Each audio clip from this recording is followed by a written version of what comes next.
On en parle maintenant avec Claire Joly, directrice générale de la Ligue des contribuables. Bonjour, Mme Joly. Bonjour. Bonne année à vous. Oui, bonne année. Vous seriez-vous passé de ce cadeau-là? Et certainement, surtout que ce qui nous préoccupe, c'est que la hausse de la TVQ, ce n'est qu'un début. Va s'enchaîner toute une série de hausses de taxes et de tarifs là, qui étaient prévues dans le dernier budget. Moi, ce qui m'a frappé dans ce que Lynn a exposé, c'est que, bon, que Québec aille chercher 1,5 milliard, c'est une chose, et on sait qu'ils ont besoin d'argent, mais l'impact sur les familles, là, 760 $, ça c'est la moyenne. Évidemment, c'est un estimé pour une famille de 4. C'est quand même beaucoup d'argent rapidement, là. Oui, oui, c'est beaucoup. C'est certain que sur... Et ça s'ajoute à ce qu'on paie déjà. Exactement.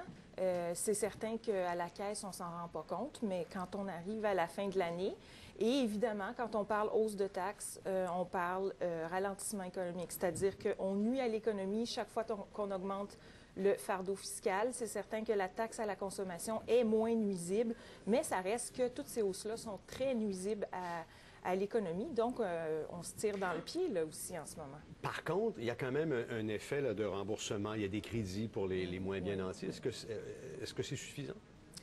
Ça aide les moins nantis, c'est certain, mais ça ne change pas que le fait que cette taxe-là est nuisible.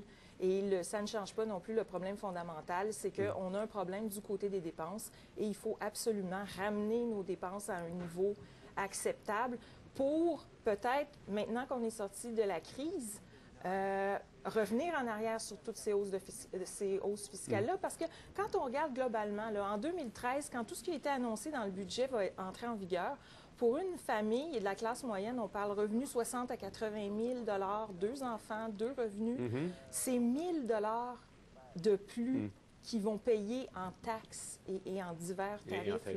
C'est énorme, mais où ils vont trouver cet argent-là? Et on ne parle pas encore là, des hausses de RRQ, l'assurance médicaments et tout ça. C'est très inquiétant. Mais en même temps, le gouvernement a un problème. Il faut régler ça. On est dans le rouge pas à peu près. On l'a dit 1000 fois, puis on n'est pas les seuls, mais le gouvernement doit gérer avec ce qu'il a. Et s'il a besoin de plus d'argent, il faut qu'il aille en chercher quelque part. C'est ça. Nous, ce qu'on aimerait, c'est entendre, c'est que c'est une situation court terme.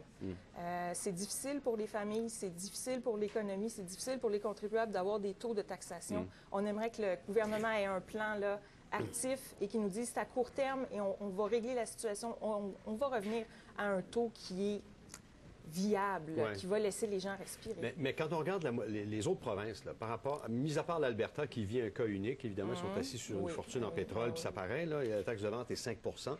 Mais ailleurs, là, c'était Terre-Neuve, c'est 13 Nouveau-Brunswick, c'est 13 Nouvelle-Écosse, 15 Île-du-Prince-Édouard, 15 On va se retrouver dans la moyenne canadienne. Pour les taxes à la consommation. Pour les taxes à la consommation.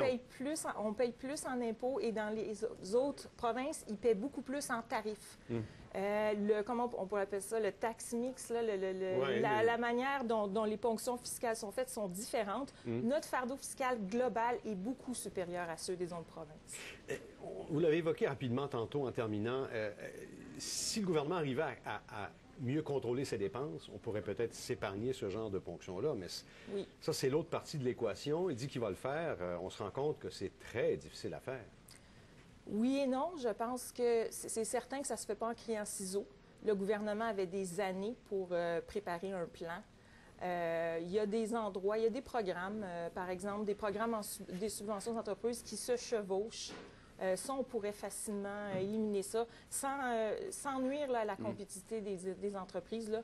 On n'est pas en train de dire « faites payer les entreprises ». Non, non, on a besoin d'une fiscalité compétitive pour les entreprises et pour les particuliers aussi. Là. Merci, Mme Joly. Au revoir. Au revoir.